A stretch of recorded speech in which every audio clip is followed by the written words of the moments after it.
Ok, pessoal, como é que vocês estão? Boa noite, né, para todos aí que estão nos acompanhando, né, que estão aí com a gente, né, no Facebook, no YouTube. Quero dar aqui um abraço a todos vocês, né. Quem quiser participar pelo Zoom, o link está na descrição, então você pode acessar aí pelo Zoom, também está aqui, ó, cadê? Aqui, né, aqui o ID da reunião, se você também quiser entrar e participar pelo Zoom, fica à vontade, né? Você é nosso convidado. E também aos demais que estão conosco aqui pelo Facebook, pelo YouTube. Então a Flávia, boa noite. Lucinaldo, boa noite. Marcela também, boa noite. Deve estar junto aí com o Ed também. Então, boa noite para todos vocês. O tema de hoje é um tema que é relevante, um tema muito importante, mas também é um tema que às vezes dá algumas dor de cabeça para algumas pessoas, não é? Que é justamente a temática dos 144 mil, né? Quem são os 144 mil? O que isso significa? É literal? É simbólico? Como é que é? Então hoje nós vamos abordar um pouco desse tema, tá bom? Não vai ser algo exaustivo, ou seja, nós não vamos entrar nas entrelinhas, né? Aqui detalhe por detalhe, verso por verso, porque não vai dar, porque se nós fôssemos fazer isso, olha, a gente ia passar o mês todinho e não ia dar tempo. Então, hoje vai ser apresentado um panorama geral, tá bom? Também quero dar um abraço aqui para o Gedéias, que está conosco, né? Boa noite.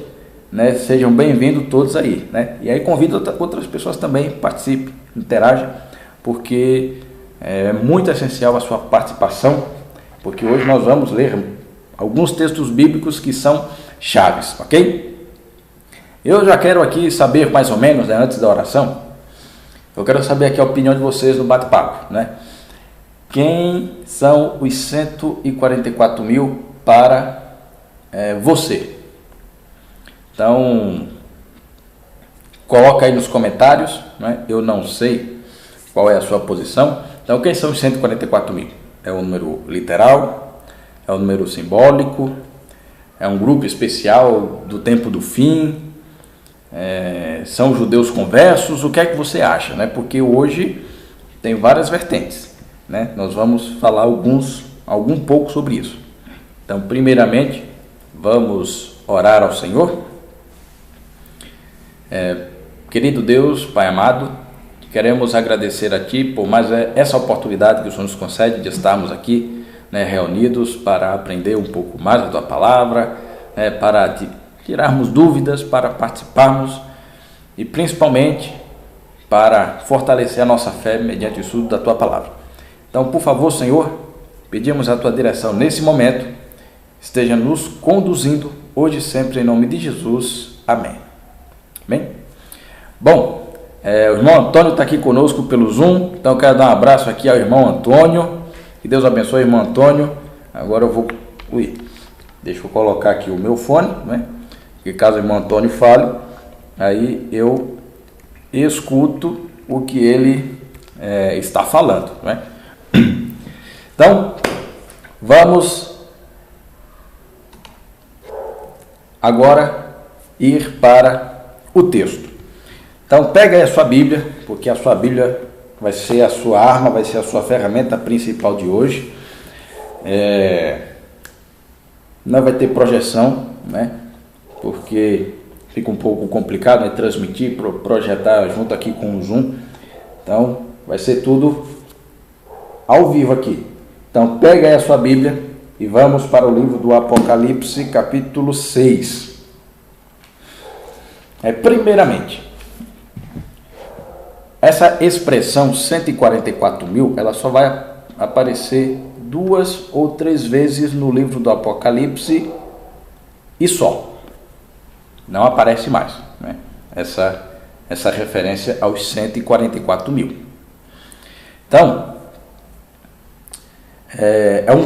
é um texto que não dá para, assim, você se adentrar muito, justamente porque são poucos textos, então nós temos que comparar com outros textos, temos que ver o contexto, temos que analisar muitas coisas que estão além do texto. Então, quando nós vamos, para Apocalipse capítulo 6, então vai aparecer aqui o contexto dos selos. O Apocalipse ele apresenta vários conjuntos de 7. E também todo Apocalipse, cada grupo de visões, que também são 7 grupos de visões, ele vai, como é que eu posso colocar? Como é que posso dizer? Ele vai apresentando algumas cenas do santuário. Então, aqui no capítulo 6, nós temos os selos. Os selos vai representar, vai dizer como é que Cristo ele foi agindo, como Cristo foi interagindo com a sua igreja, que em algumas situações foi um pouco rebelde. Então, os selos, ele vai apresentar isso, Deus lançando juízos sobre aqueles, que atacaram o seu povo durante a história, E aí nós temos uma passagem que é muito interessante, que é a seguinte, que é Apocalipse capítulo 6, o verso 17, que é quando se abre o 6º selo. Porque a visão dos 144 mil, ela está entre o 6º selo e o 7º selo. É como se fosse um intervalo. É muito interessante isso, porque isso acontece tanto nos selos, como também nas trombetas, Entre a 6ª e a 7ª, ocorre ali um intervalo, Então, esse intervalo dos selos é justamente aqui os 144 mil. E no verso 17 diz assim: o que é o 6º selo? O 6º selo é como se fosse uma resposta, ao 5º selo, e aponta para os juízos de Deus nos últimos tempos. E a pergunta é a seguinte, o verso 16, o verso 17 é o seguinte: e disseram aos montes e aos rochedos, quem são esses? Os ímpios que estão recebendo, os juízos de Deus. Cai sobre nós e escondei-nos da face daquele que se assenta no trono e da ira do Cordeiro, porque chegou o grande dia da ira deles, que quem é que pode suster-se? Ou seja, o ápice do 6º selo é já os últimos juízos de Deus para a volta de Jesus. E a pergunta é: quem é que pode permanecer em pé diante de tudo isso? O grande dia do Senhor, ou seja, o juízo final está chegando, e quem é que pode permanecer em pé? Aí aqui começa o capítulo 7, que é justamente o relato dos 144 mil. Então vamos ler. Vamos ler do verso 1 até o verso 8, que diz assim: depois disto vi 4 anjos em pé nos 4 cantos da terra, conservando seguros os 4 ventos da terra, para que nenhum vento soprasse sobre a terra, nem sobre o mar, nem sobre árvore alguma.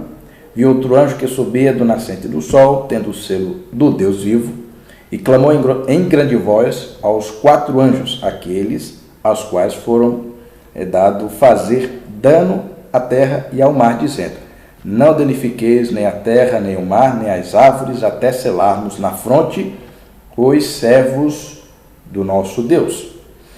Então vi o número dos que foram selados, que era 144 mil, de todas as tribos dos filhos de Israel. E aí vem aqui a listagem das tribos. Da tribo de Judá foram 12 mil, da tribo de Ruben 12 mil, da tribo de Gad 12 mil, da tribo de Asher 12 mil, da tribo de Naftali 12 mil, da tribo de Manassés 12 mil, da tribo de Simeão 12 mil, da tribo de Levi 12 mil, da tribo de Issacar 12 mil, da tribo de Zebulon 12 mil, da tribo de José 12 mil, da tribo de Benjamim foram selados 12 mil. Então veja que interessante. Tem vários detalhes aqui. Primeiro, fala aqui sobre ventos. Segundo, para não danificar a terra. Terceiro, selamento. E aí vem o quarto, né? Quem serão esses selados? E aí ele, então, é detalhado aqui os 144 mil. Então, o que representa os ventos, né? Não vai dar para listar aqui, ler todos os versos, mas aí eu vou dar algumas referências que você pode anotar e conferir depois. Ventos podem significar conflitos, tribulação ou castigos. Então, ventos podem representar essas três coisas: conflitos, né, guerras, tribulações ou juízos. E esses ventos estão contidos para não destruir a terra, o mar e nem as árvores. O que isso quer dizer? É uma totalidade de todo o planeta Terra. Então, é uma tribulação, é um conflito, é algo que vai atingir toda a Terra. Então, os ventos é algo que Deus controla. Você pode ver isso em Jeremias capítulo 4, verso 11 a 13, o capítulo 23, verso 19 a 20, o capítulo 30, verso 23, o capítulo 51, verso 1 a 2, Isaías 66, verso 15 a 16, Oséias 13, né, o verso 15, e em algumas anotações, né, de livros que não são canônicos, mas que são judaicos, né, apresentam também essa ideia. Um deles é o livro Eclesiástico, né, um livro apócrifo, mas é de autoria judaica, não sabemos quem foi que fez, mas traz um pouco essa mitologia judaica sobre os ventos. Então, no livro Eclesiástico, capítulo 39, o verso 28 a 31, vai dizer assim: há ventos criados para a vingança, e em sua ira eles açoitarão fortemente a terra. No tempo da consumação, eles exercerão sua força e satisfarão a ira do seu Criador. Então, isso traz a ideia de que, para os judeus, né, os ventos são ações de Deus, só que de forma controlada.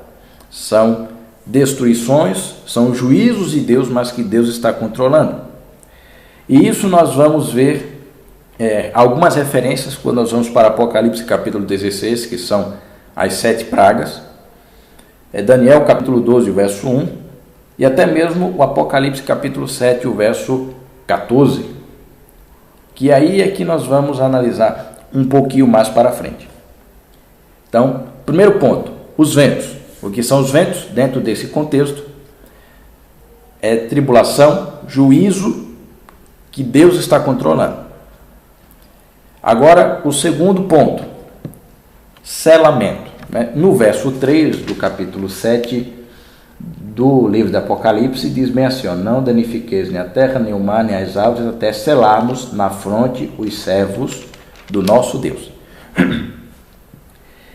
Então, aí vem algumas questões bem interessantes, e são as seguintes. O que é, portanto, esse selamento? Quando nós vamos para Daniel capítulo 12, o verso 1, nós vemos que aqueles cujo nome se acham inscrito no livro, eles são livrados da tribulação. Os 144 mil, quando nós olhamos o contexto, é um povo que não vai passar pela tribulação, nesse caso, as consequências das 7 pragas lá de Apocalipse 16. Agora, só um detalhe. Vocês estão vendo que eu estou falando aqui de muitas coisas, muitas questões, mas que isso nós vamos trabalhar mais para frente, né? Eu estou levantando algumas temáticas que não vai dar para responder hoje. Por exemplo, as 7 pragas. Isso vai ficar mais para frente. Ou a grande tribulação, isso também é outro tema que nós vamos estudar depois, mas que faz parte aqui do contexto dos 144 mil, focando aqui nos 144 mil.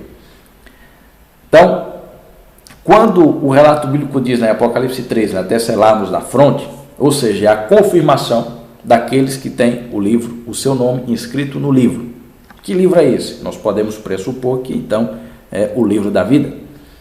Porque em Daniel 12:1 diz que esses que estão escritos no livro não passarão pela tribulação.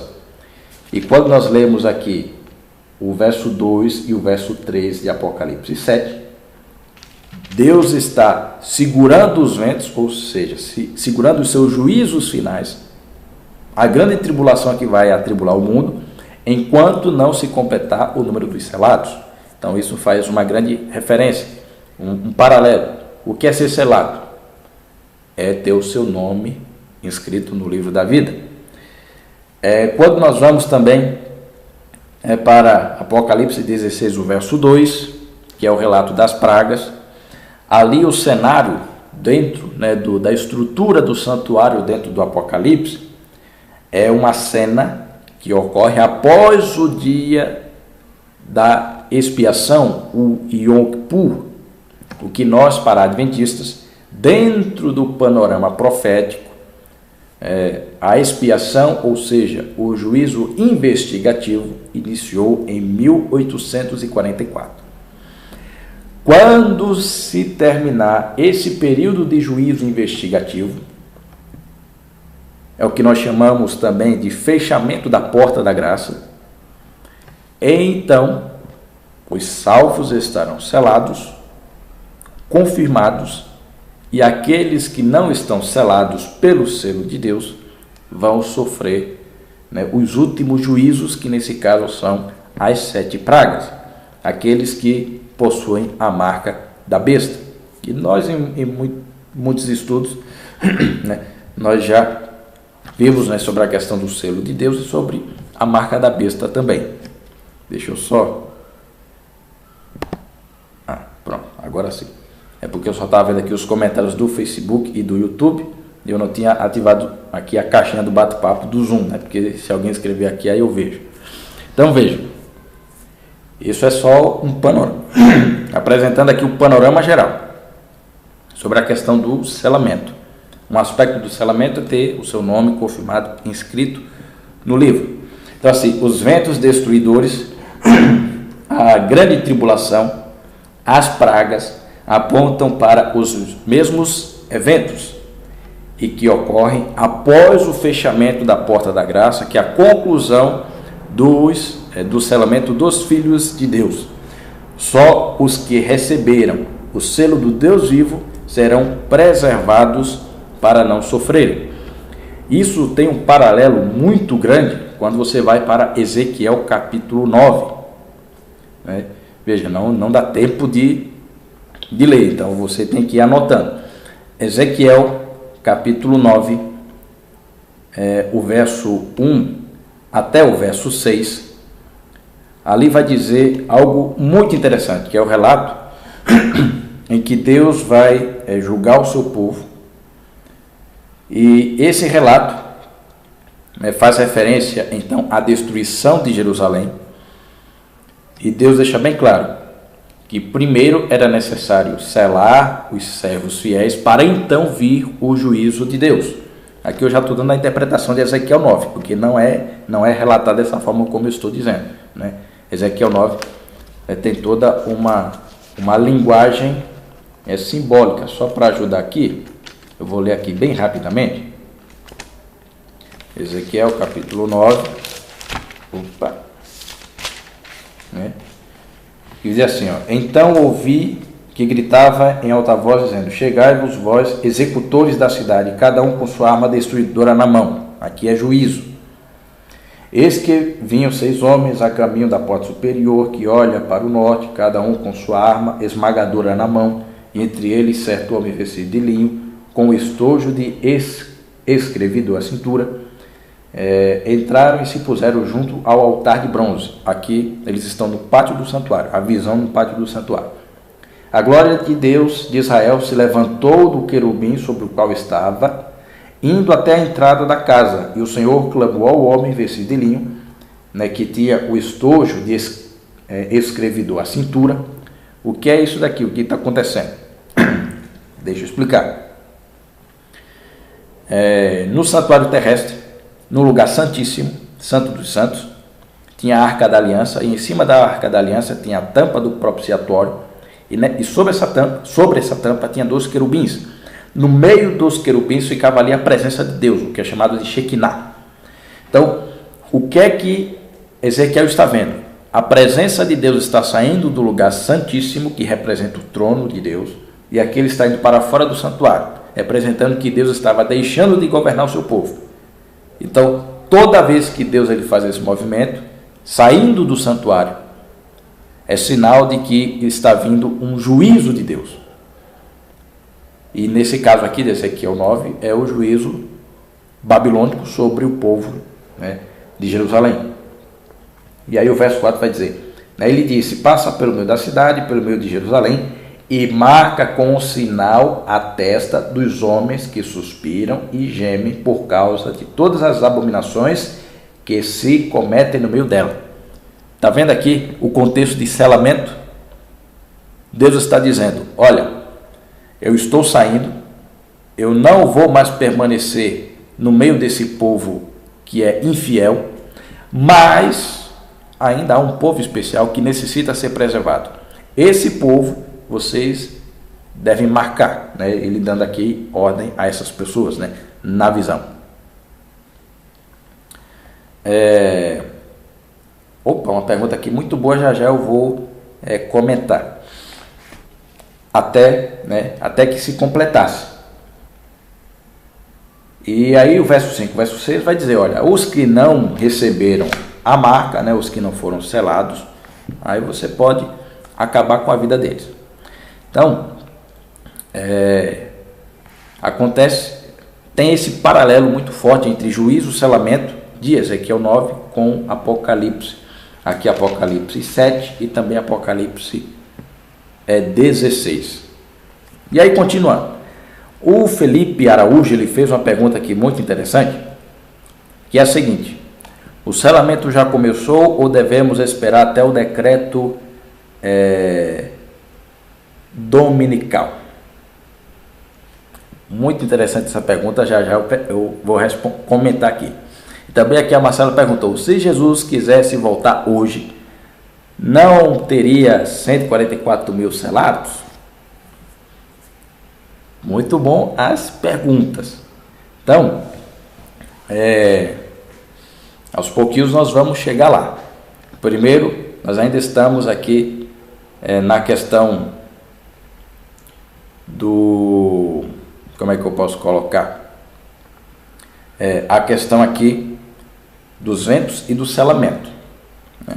Ainda nós vamos ver essa questão se os 144 mil é literal ou se é simbólico, tudo mais. Bom, nós temos mais amigos aqui conectados, mas eu estou percebendo que são pessoas... Bom, tem algumas pessoas aqui com o link achando que vai conseguir atrapalhar a reunião, mas não vão, até porque isso não está sendo transmitido, tá bom? Então, aos que estão aqui, cadê aqui?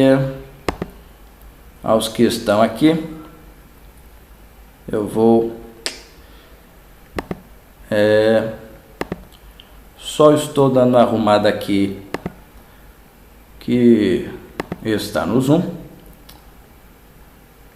Algumas pessoas acabam entrando, para atrapalhar, mas como o áudio não está sendo transmitido aqui,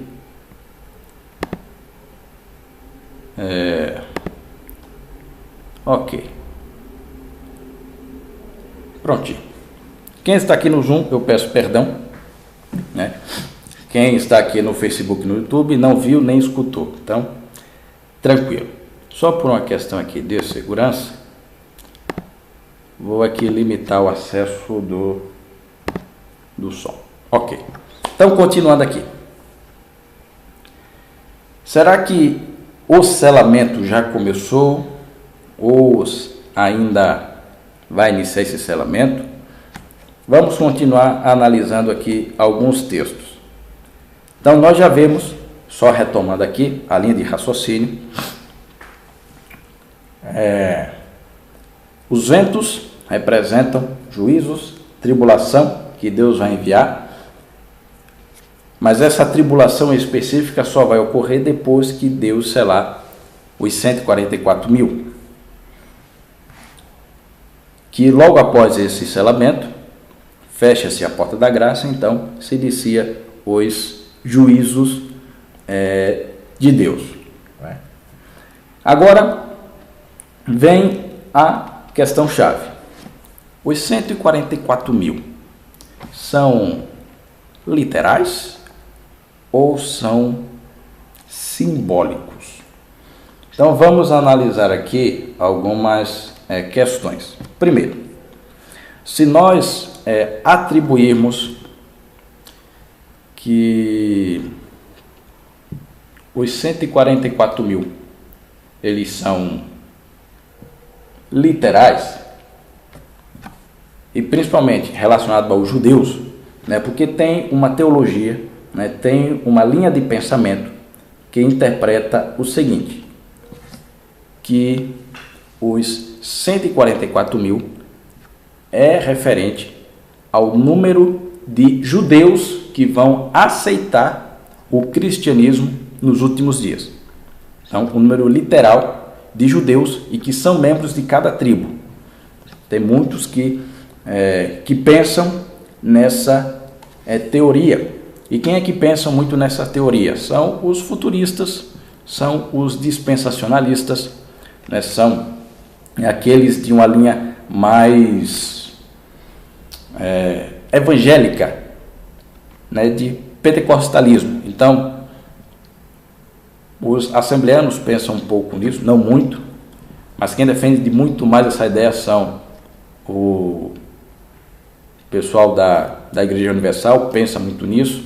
Alguns evangélicos lá dos Estados Unidos, em sua grande maioria, pensa nisso. Tanto que é uma teoria que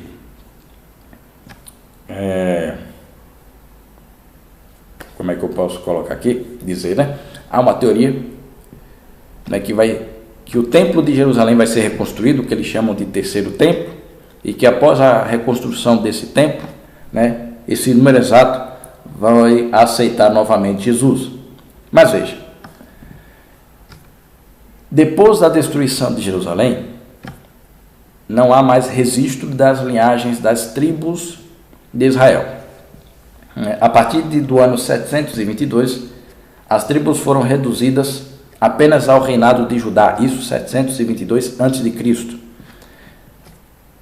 Tiago 1:1 chama a igreja das 12 tribos da dispersação. Em Apocalipse 7, José e Levi substitui a tribo de Dan e Efraim, e Judá é a primeira tribo e não o Rúben.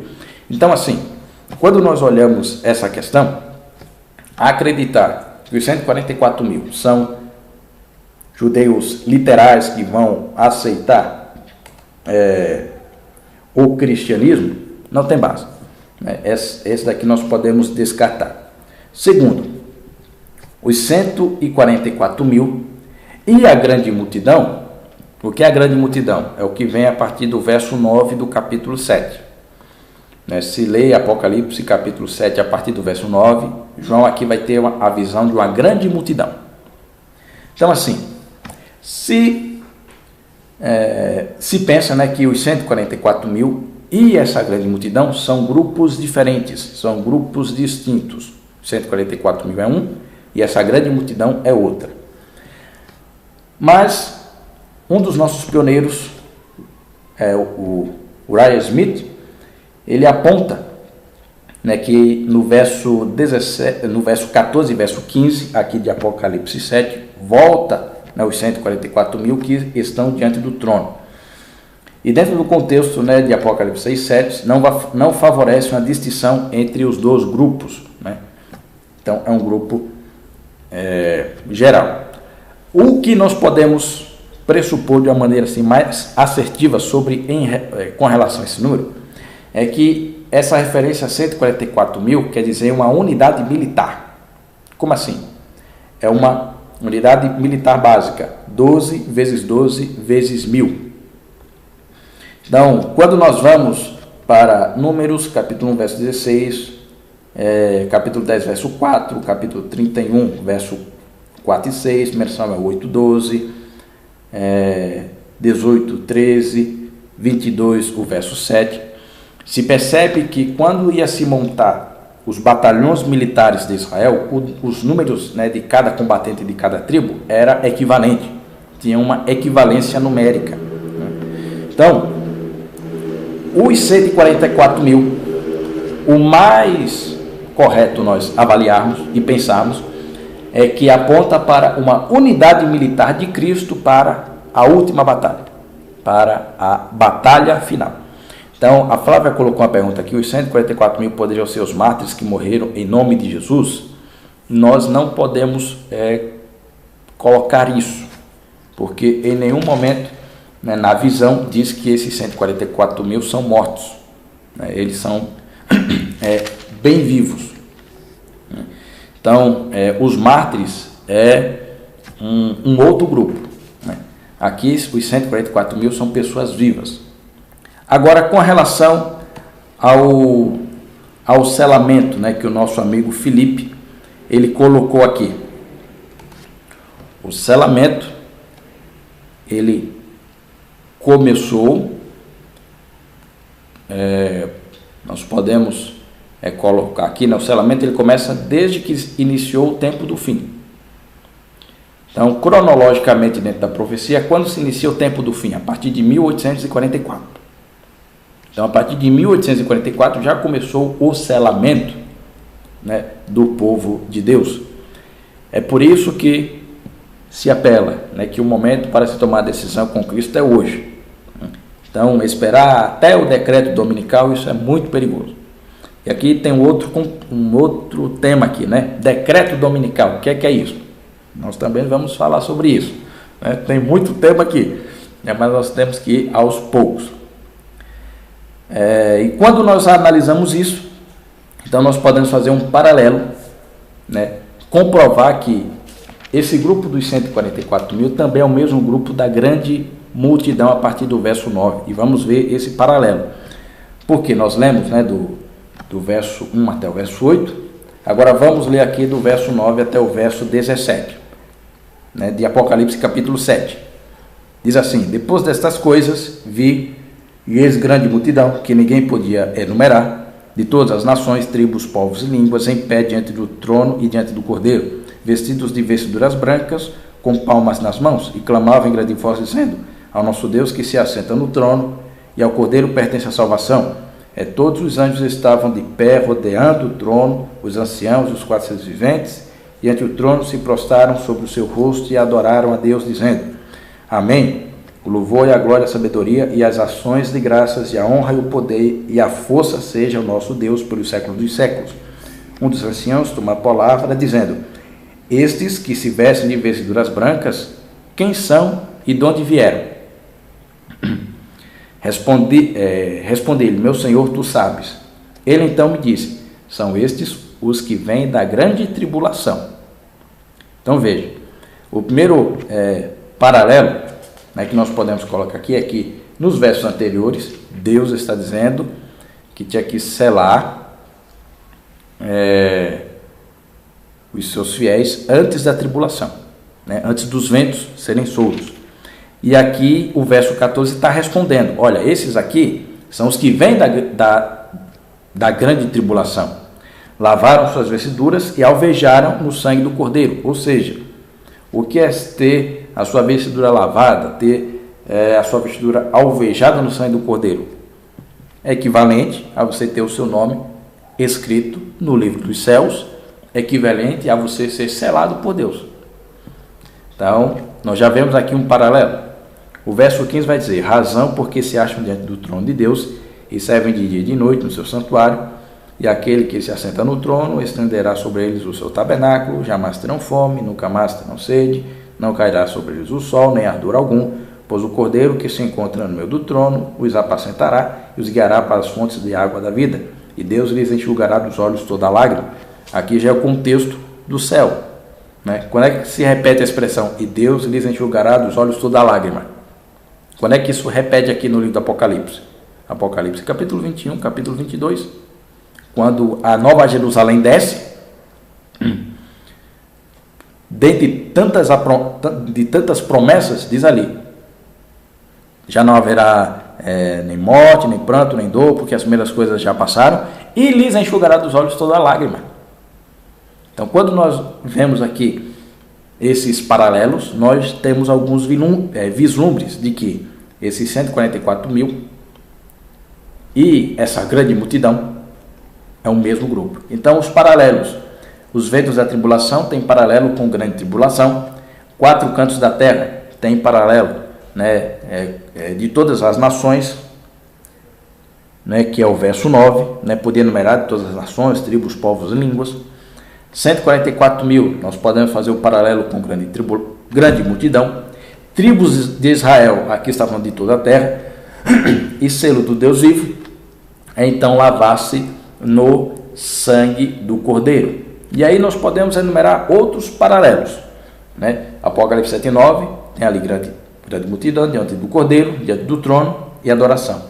Quando nós vamos para Apocalipse capítulo 14, os 144 mil repete o número. E além disso tem lá com o Cordeiro, Monte Sião, harpas, diante do trono e novo cântico. E quando nós vamos para Apocalipse 15, o verso 2, o verso 4, o verso 6, tem ali, e também Apocalipse 4, 6, tem ali os vencedores da besta, aí no mar de vidro, harpas, diante do trono e cântico de Moisés. Então tem duas coisas aqui que são paralelas nesses textos, que é multidão e diante do trono. Então, em Apocalipse 7:9 é grande multidão, em Apocalipse 14:1 e 2 é 144 mil, em Apocalipse 15:2 e 4:6 são os vencedores da besta, que faz referência também nesses versos que se repetem o seguinte, eles estão aonde? Diante do trono. Todos nesses textos se repete a expressão que eles estão diante do trono. Então, eles recebem vários nomes, mas fazem parte do mesmo grupo, ou seja, os vencedores da besta, a grande multidão e os 144 mil é o mesmo grupo, só estão recebendo nomes diferentes, só estão recebendo ênfases diferentes. Então, por que 144 mil? É porque a ênfase é de batalha, a ênfase aqui é de guerrear. Deixa só aqui retomar.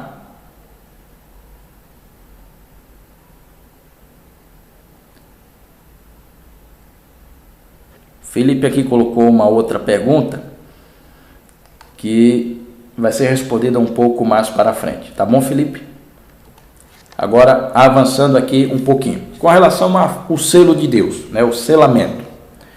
É Apocalipse 14, verso 1, o verso 3 Apocalipse 14, verso 1 e capítulo 7, verso 3, diz que o selo de Deus é colocado aonde? Na fronte. Quando nós vamos fazer o paralelo com relação ao selo da besta, Apocalipse 13, verso 16, o capítulo 14, verso 9, o capítulo 16, verso 8, diz que o selo da besta é aplicado sobre a mão direita e sobre a fronte. Nós já vimos muito isso, né, de que o selamento de Deus é, na verdade, com relação à adoração a Deus, relação aos seus mandamentos. Então, Apocalipse 12, 17, Apocalipse 14, 12, os santos são aqueles que guardam os mandamentos de Deus, têm a fé em Jesus. Apocalipse 14, 7 também são os que temem a Deus. Eclesiastes, 12, 13 a 14, repete isso. Em contraste com aquilo que a besta quer tomar para si, que é o que? A besta é adorada, Apocalipse 3, o verso 4 e o verso 8. Tem uma imagem para ser adorada, Apocalipse 13, verso 12 e 15, seduz as pessoas com mentiras, Apocalipse 13, 14, e ordena a morte dos fiéis de Deus, Apocalipse 13, o verso 15. Então, essa questão de o selamento de Deus e o selamento e o selo da besta é relacionado à adoração, que é simbolizado por um dia especial, que nós já vimos. Aquilo que representa o selo de Deus é o sábado, e aquilo que representa o selo da besta é o domingo. Mas esses selos hoje, eles ainda não são, como eu posso dizer, no tempo que nós vivemos, né, esse selo ainda não é o sinal determinante, porque só após o decreto dominical, então é que se terá a determinação daqueles que receberam o selo de Deus de maneira clara e também aqueles que aceitaram o selo da besta. Agora, por que a Bíblia traz essa linguagem de ter o selo sobre a fronte?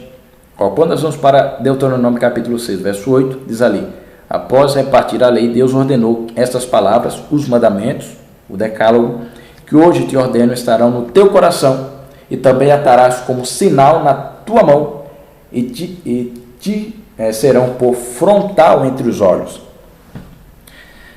Tem os judeus mais ortodoxos, né, hoje, se vocês perceberem, né, às vezes eles colocam uma caixinha aqui, amarrado sobre a testa. Às vezes nessa caixinha tem algumas promessas ou até mesmo pedaços da Torá. No tempo de Cristo tem alguns judeus, né, que amarravam pedaços da lei no pulso, né, para que eles, né, se lembrassem ali constantemente. Então, trazendo essa linguagem prática dos judeus, é introduzido aqui, então, no livro do Apocalipse. Então, o que é ter o selo de Deus na fronte? É você ter a consciência de que você faz a vontade de Deus, obedecendo, observando os mandamentos dele. Deuteronômio 11, 18. Após reescrever os 10 mandamentos, o que Deus reitera: ponde, pois, estas minhas palavras no vosso coração, na vossa alma, atai-as por sinal na vossa mão, para que estejam por frontal entre os olhos, ou seja, visível, né, para que fosse visto ali. Quando nós vamos para Jeremias capítulo 31, verso 33, nós temos ali a nova aliança. Porque esta aliança que firmarei com a casa de Israel, depois daqueles dias, diz o Senhor, na mente lhes imprimirei as minhas leis, também no coração lá as inscreverei. Eu serei o seu Deus e vós serão meu povo. E aí isso acaba se repetindo em Ezequiel 36, verso 27 e Hebreus capítulo 8, verso 9 a 10, que é atribuído que é o Espírito Santo quem sela. Isaías 8,16 vai dizer: resguarda o testemunho, sela a lei no coração dos meus discípulos.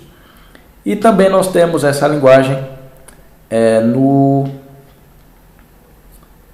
Novo Testamento, né, para o novo Israel. Romanos 8, verso 7 a 9 diz: o penhor da carne é inimizade contra Deus, pois não está sujeito à lei de Deus. Os que estão na carne não podem agradar a Deus. Vós, porém, não estáis na carne, né, mas no Espírito, porque o Espírito de Deus é quem sela, é quem dá a convicção de você fazer a vontade do Senhor. Então, por que os judeus seriam os selados? É por causa de uma visão, essa não é a posição adventista, mas a posição mais evangélica, mais pentecostal. Eles acreditam, né, um pouco nesse viés de que esses selados, né, seriam especificadamente os judeus, por causa da listagem aqui, né, de Apocalipse capítulo 7, né, que vai listando as tribos e a quantidade de cada tribo. Então eles acreditam que isso é literal. Mas pelo que nós estamos vendo até agora, né, e fazendo essa comparação, nós podemos perceber que os 144 mil é um número simbólico. Não é um número literal, como muitos acreditam. É um número simbólico, mas nós vamos ainda chegar nesse ponto. Quando nós vamos, né, para Efésios capítulo 1, verso 13, diz ali que o Espírito Santo sela, né, os crentes, né, com a promessa. Então, os servos de Deus são selados pelo Espírito Santo ao longo do tempo. Mas uma geração será selada antes da grande tribulação. Então, o que a Bíblia nos apresenta é o seguinte: há um selo geral que Deus vai selando. Então, isso vem desde antes, né, um selo do Espírito Santo, mas o selo específico dos 144 mil é referente a um momento específico, a uma geração específica. Então, tem o texto aqui da Beatriz Neal, ela diz assim: eles não são os primeiros a serem selados, os santos foram selados nos dias de Paulo, eles não são os primeiros a viver, né, sem mancha, sem mácula, eles não são os primeiros a serem perseguidos, ou em seguir o Cordeiro, ou em ser redimidos, né, da terra, ou em cantar um novo cântico. A descrição de João dos 144 mil indica que eles compartilham a mesma herança com os santos, né, de todos os tempos. Mas por que é um grupo especial? É porque é um grupo que vai vivenciar um momento, uma parte da história dessa terra muito especial. Então, focando aqui sobre a questão do selamento, o que é então? É uma nova relação com a lei, marcada pela alegria e pelo prazer na obediência. Essa relação só é possível para quem está em Cristo, sendo guiado pelo Espírito Santo. Então a igreja do tempo do fim, por sua submissão à lei de Deus, vai vindicar o caráter de Deus e da lei perante o universo. O selo do Espírito é a entronização de Cristo no coração, mudando a fonte da vida, do caráter e também da personalidade.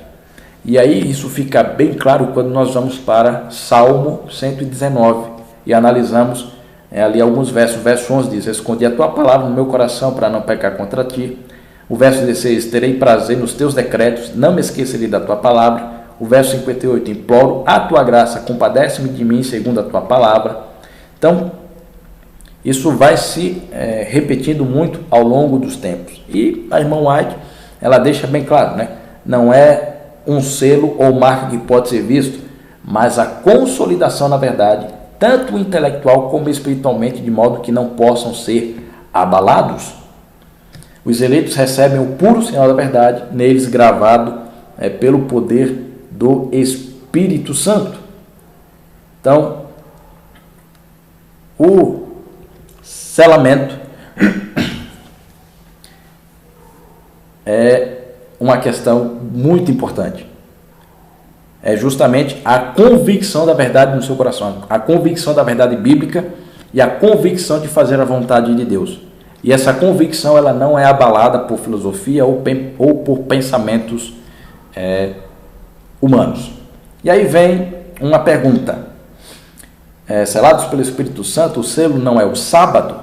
Sim, o sinal, o selo maior é o sábado. Mas quem é que nos dá a convicção de que o sábado é o dia verdadeiro da adoração ao Senhor?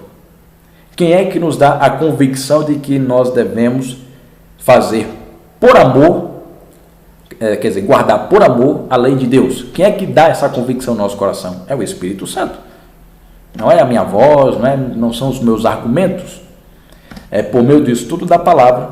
O Espírito Santo atua no coração de cada ser humano para aceitar as verdades bíblicas e ter a plena convicção nessas verdades. É por isso, que se fala sobre o selamento do Espírito Santo.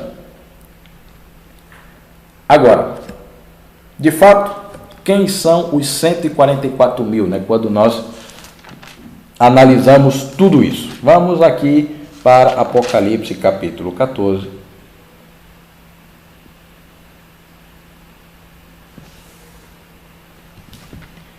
Apocalipse capítulo 14, e aqui é o ponto principal. Quando nós analisamos todo esse contexto, aqui então que nós podemos ter mais clareza de quem são os 144 mil. Então, Apocalipse 14, a partir do verso 1 diz assim: olhei, e eis o Cordeiro em pé sobre o monte Sião, e com ele 144 mil, tendo na fronte escrito o seu nome e o nome do seu pai. Ou seja, selados, eles demonstram o caráter de Deus. Ouvi uma voz do céu como voz de muitas águas. E olha que interessante, quando você vai no capítulo 7, diz que ali o relato é de que os 144 mil ainda serão selados, não é verdade? Diz que, olha, segura os ventos, porque ainda nós vamos selar os 144 mil. Aqui em Apocalipse 14, verso 1, já mostra os 144 mil o quê? Com o selo. Eles já estão selados, porque eles têm na fronte escrito o seu nome e o nome do seu pai. Então, aqui já é o grupo selado. Ouviu a voz do céu como voz de muitas águas, como voz de grande trovão. Também a voz que ouvi era como de arpistas quando tande a sua harpa. Entoava um novo cântico diante do trono, diante dos 4 seres viventes e dos anciãos. E ninguém pôde aprender o cântico, senão os 144 mil que foram comprados da terra. Quem são? São estes os que não se macularam com mulheres, porque são castos. São eles os seguidores do Cordeiro, para onde quer que vá. E são os que foram redimidos dentre os homens, primícias para Deus e para o Cordeiro, e não se achou mentira na sua boca, não tem mácula. O que é isso aqui? Veja, daqui é uma linguagem profética. Então, mulher em profecia significa o quê? Igreja. Ou seja, o que é que está dizendo aqui? Não se macularam com mulheres.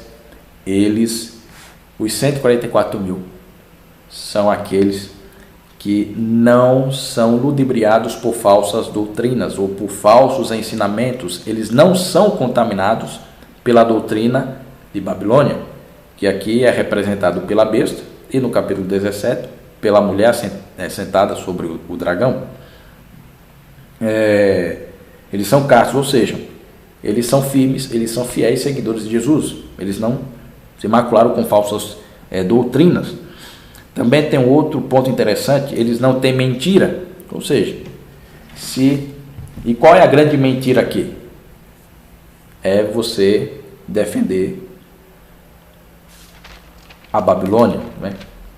Porque isso é o contexto dentro de Apocalipse capítulo 13. O Apocalipse 13 vai ali falar sobre as duas bestas, né? Que é o sistema religioso contaminado, mas com o sistema político apoiando, né, o sistema religioso, e eles transmitem mentiras, né? Eles se mostram como seguidores de Cristo, mas não são. Então, os 144 mil, eles falam unicamente a verdade bíblica, né? Eles não falam de outra coisa. A única coisa que eles falam é da verdade da palavra de Deus.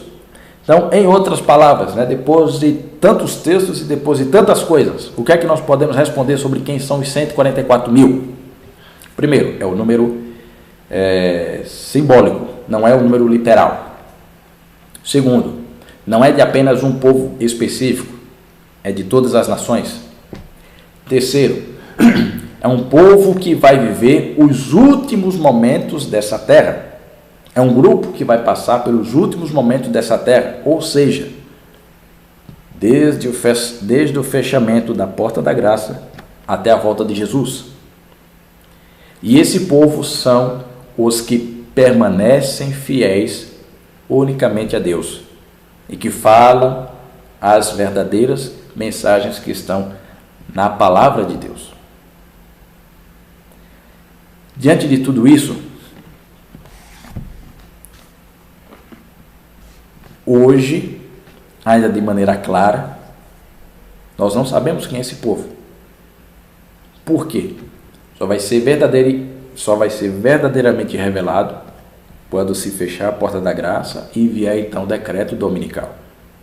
Aqueles que permanecerem fiéis a Deus, não aceitando o domingo como dia de guarda, não adorando o falso sistema religioso que é representado pela besta, mas permanecer fiel a Deus diante das tribulações, né, das perseguições que não sofrer, mas que vão ser livrados da tribulação que Deus vai enviar, que nesse caso são as 7 pragas. Esses são os 144 mil. Ou seja, são os últimos militantes de Deus nessa terra. Então, por isso que nós não podemos bater o martelo e dizer os 144 mil é um número literal. Porque, assim, hoje no nosso mundo tem 8 bilhões de habitantes. Será que quando sair o decreto dominical apenas 144 mil vão permanecer fiéis a Deus? Isso é É uma questão um pouco complicada. Então, quando nós olhamos nessa perspectiva, nós entendemos aqui o que a irmã White diz no grande conflito, páginas 639 e 649, que eu vou ler aqui para vocês. Enquanto essas palavras da santa confiança ascendem a Deus, as nuvens recuam e se veem os constelados do céu, indescritivelmente gloriosos em contraste com o firmamento negro e carregado de cada lado. A glória da cidade celestial emana de suas portas entreabertas. Aparece então de encontro ao céu uma mão segurando duas tábuas de pedra dobradas, uma sobre a outra, diz o profeta: os céus anunciarão a sua justiça, pois Deus é juiz. Aquela santa lei é a justiça de Deus, que por entre trovões e chamas foi do Sinai proclamada como guia de vida, revela-se agora aos homens como a regra do juízo. A mão abre as tábuas e vence os preceitos do decálogo como que traçados com pena de fogo. As palavras são tão claras que todos podem ler. Desperta-se a memória, varre-se de todas as mentes as trevas da superstição e heresia, e os 10 preceitos divinos breves, compreensivos e autorizados apresentam-se à vista de todos os habitantes da terra. É impossível descrever o horror e desespero dos que pisaram os santos mandamentos de Deus. O Senhor lhes deu sua lei. Eles poderiam haver aferido o seu caráter por ela e conhecido seus defeitos enquanto ainda havia oportunidade para arrependimento e correção. Mas a fim de conseguir o favor do mundo, puseram de parte seus preceitos e ensinaram outros a transgredir. Agora, para 649. Ninguém, a não ser os 144.000, pode aprender aquele canto, pois é de sua experiência. Ou seja, somente aqueles que vão passar pela última tribulação e pelo último livramento de Deus poderão entoar um cântico especial. Esses são os que seguem o Cordeiro para onde quer que vai. Esses, tendo sido trasladados da terra dentre os vivos, são tidos como as primícias para Deus e para o Cordeiro. Estes são os que vieram da grande tribulação, passaram pelo tempo de angústia tal como nunca houve desde que houve nação, suportaram a aflição do tempo da angústia de Jacó. Veja, está aqui aparecendo alguns outros termos que nós vamos estudar. Grande tribulação, angústia de Jacó, nós vamos estudar. Permaneceram sem intercessor durante o derramamento final dos juízos de Deus, mas foram livres, pois lavaram os seus vestidos e os branquearam no sangue do Cordeiro. Na sua boca não se achou engano, porque são irrepreensíveis diante de Deus. Por isso estão diante do trono de Deus, e o servem de dia e de noite no seu templo, e aquele que está sentado sobre o trono os cobrirá com a sua sombra. Viram a terra devastada pela fome e pestilência, o sol com poder para abrasar os homens com grandes calores. Aqui está falando sobre as pragas. E eles próprios suportaram o sofrimento, a fome e a sede, mas nunca mais terão fome, nunca mais terão sede, nem sol, nem calma alguma cairá sobre eles, porque o Cordeiro que está no meio do trono as apacentará. Ele servirá de guia para as fontes das águas da vida, e Deus limpará de seus olhos toda a lágrima. Então, quando nós olhamos tudo isso, nós percebemos que, diante de todo o relato histórico, Deus, ele sempre tem aqueles que são fiéis. Deus escolheu pessoas para serem os seus representantes. Então, no Antigo Testamento, primeiramente, Deus escolheu Noé. Depois Deus escolhe Abraão. Depois Deus estabelece a nação de Israel. No Novo Testamento nós vemos então Deus estabelecendo a igreja. A igreja acaba se maculando, Deus então estabelece o seu remanescente. Agora, o remanescente que vai permanecer vivo nos últimos dias, passando pela experiência do fechamento da porta da graça, do decreto dominical, da grande tribulação, da angústia de Jacó, vivenciar as últimas pragas que Deus irá derramar sobre essa época, sobre esse mundo. e ver Cristo voltar face a face, esses são os que são denominados de 144 mil, que não é um número literal, é um número simbólico, né? E aqui, né, o irmão Antônio, né, coloca uma questão, né, muito interessante. Hoje são 8 bilhões de pessoas vivas, né, e os mortos, né? Então, assim, se eu me apegar a números literais dentro do Apocalipse, todas as outras coisas terão que ser literais também. Isso é um grande problema. Agora, quando eu comparo com aquilo que está no Antigo Testamento, junto com outros textos do Novo Testamento, nós percebemos que os 144 mil é um número simbólico que representa todos aqueles que serão os últimos representantes de Cristo nessa terra, no limiar do conflito, no embate final, né, entre o bem e o mal, e que serão testemunhas, né, das últimas maravilhas de Deus, assim como os egípcios foram testemunhas das maravilhas de Deus sobre o Egito, e verão a Cristo, né, retornar com esses olhos aqui, sem passar pela experiência da morte. Aí a pergunta que eu faço é a seguinte, né, depois de tudo isso, você não gostaria de participar, de ser um destes 144 mil? Veja, não é uma tarefa fácil, né? A Bíblia nos apresenta que aquilo que virá, veja, quando nós olhamos para o nosso mundo hoje, está ruim, né? Não está bom, não está fácil. Mas aquilo que a Bíblia apresenta com perspectiva é de que a situação vai piorar ainda mais. Mas os 144 mil serão vitoriosos, né? E verão a Deus voltar sem passar pela experiência da morte. Aí a pergunta que eu faço agora é a seguinte: você não quer fazer parte desse grupo seleto? Não quer você ser um representante de Deus nesses últimos dias? Então, assim, quando Cristo vai voltar, isso eu não sei a data, né? Mas a Bíblia nos apresenta que ele está bem pertinho de voltar. Esses eventos pontuais que eu coloquei aqui, que nós vamos estudar mais para frente, né, nos nossos próximos encontros, né, decreto dominical, fechamento da porta da graça, a grande tribulação, a angústia de Jacó, as 7 pragas, né, Armagedon, né, que muitas pessoas falam também, e tantos outros temas que são referentes aos últimos dias, né.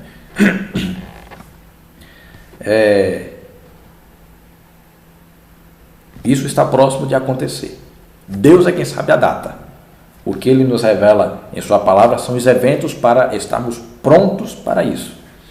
Então, assim, o apelo que eu tenho que fazer a vocês nessa noite, diante de tudo isso, é que vocês estejam a cada dia aos pés de Jesus, tendo a convicção de que cada um que está aqui conosco já foi selado pelo Espírito Santo, tendo a convicção das verdades de Deus no seu coração, sabendo qual é a plena e verdadeira vontade de Deus, e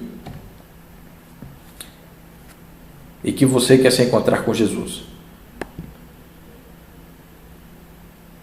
Agora, o a mais que eu coloco é: quer você ser membro, quer você fazer parte desse grupo seleto dos 144 mil, aqueles que terão um cântico especial, porque passarão por uma experiência que nenhum passado passou, né? Nenhum antepassado passou e nenhum vai mais passar.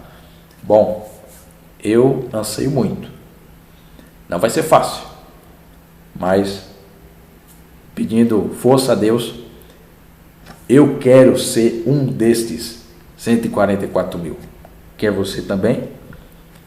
Então vamos juntos, a cada dia, entregar nossa vida ao Senhor, fazer a nossa parte como testemunha de Cristo nessa terra e clamar para que Ele volte logo. Porque continuar vivendo nessa terra não é nada bom, né? Que é de mal a pior. A única solução para essa terra é a volta de Jesus. E é isso que a mensagem bíblica nos diz em todos esses temas. Jesus está perto de voltar. há um grupo especial, né, que ele está preparando. E o convite é você ser salvo por Deus e fazer parte desse grupo especial dos últimos dias. Espero que a sua resposta seja sim. E que nesse momento, então, né, vamos orar a Deus, pedindo a sua presença, agradecendo, né, por esse momento, né, que estamos aqui, mesmo tendo, né, uns 5 minutinhos aqui de problemas, né, técnicos, né, porque infelizmente o inimigo ele sempre, né, tenta atrapalhar as coisas, tirar o foco, né, somente aqueles que estavam aqui pelo Zoom, né, passou essa experiência, eu peço perdão, né, aos demais, né, eu vou agradecer aqui a presença, né, dos que estão pelo Facebook, daqueles que estão pelo YouTube também. Então nesse momento, né, vamos orar. Eu vou estar pensando um pouco mais na próxima semana, né, como é que nós podemos ver essa questão do Zoom para que quem participar, participe, né, de maneira correta, né, sem que haja pessoas estranhas fazendo coisas estranhas aqui. Então vamos orar? Antes da oração eu quero saber o seguinte, o tema foi bem esclarecido, né, deu para compreender. Eu sei que não deu para responder todas as perguntas, né, porque tem muitos detalhezinhos, mas aquilo que foi proposto, né, de mostrar, né, identificar os 144 mil, foi ok. Vou esperar aqui 40 segundos, né, que é o tempo do delay da transmissão para aquilo que sai, né, no meu tempo real, daquilo que sai aqui para a transmissão no Facebook, no YouTube, né. Eu quero saber se o assunto foi bem esclarecido. Claro, qualquer dúvida pontual, se você estiver no Facebook, você manda uma mensagem, né, pelo Facebook da igreja, né, que aí nós vamos analisar a sua dúvida. Quem estiver aqui pelo YouTube, né, na descrição do vídeo tem meu e-mail, né? Então você pode entrar em contato pelo meu e-mail e aí dizer a sua dúvida mais pontual, que aí nós vamos, né, estar respondendo. Então, diante disso, vamos orar, né, agradecendo a Deus por esse momento maravilhoso que tivemos aqui. Querido Deus, Pai amado, Senhor, agradecemos por essa oportunidade que o Senhor nos concede de estarmos aqui juntos, aprendendo esses temas maravilhosos da Tua Palavra, que é importante para nossos dias. E por favor, Senhor, que o Teu Espírito Santo esteja continuamente nos direcionando, nos guiando e despertando em nós o desejo de buscar as verdades que estão na Tua Santa Escritura. Pai amado, que o Senhor continue nos abençoando, nos guardando, né, no restante desta semana. Pedimos a Tua bênção, no nome de Jesus. Amém. Que Deus abençoe cada um de vocês. Para mim foi uma honra, né, esse momento, né, depois de tanto tempo, né, tentando, né, avaliar e preparar. Graças a Deus deu tudo certo.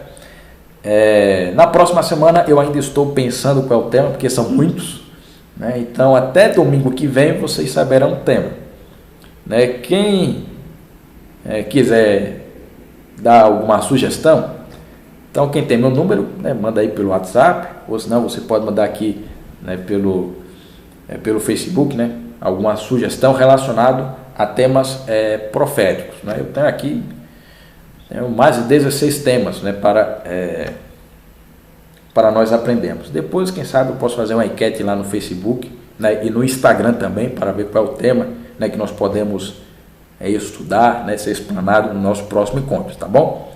Então eu vou estar pensando aí. É bem mais provável que, né, sexta-feira eu lance uma enquete no Facebook e no Instagram da igreja, né, para ver quais são os temas, né, que vocês querem que seja explanado, abordado para o nosso próximo encontro. Tudo bem? Combinado? Então, mais uma vez, que Deus abençoe vocês. Um grande abraço, né? E até sábado, 10h30 da manhã, né? Aqueles que têm a condição de vir presencialmente aqui à Igreja do Cambuci, que que venha, né? Lembrando que a capacidade máxima da nossa igreja hoje é para 40 pessoas, tá bom? Graças a Deus, nesse último sábado tinha 32, então foi algo muito espetacular. Agora, se você não tem condições ou se prefere ficar em casa, então nos acompanhe nas nossas transmissões. E com a novidade, né? Esse sábado agora, né, o nosso som vai estar melhor da live, tá certo? Nós não vamos ter tanta interferência, então estamos melhorando aí na questão técnica. Mais uma vez, um grande abraço, que Deus abençoe e até sábado às 10h30 da manhã.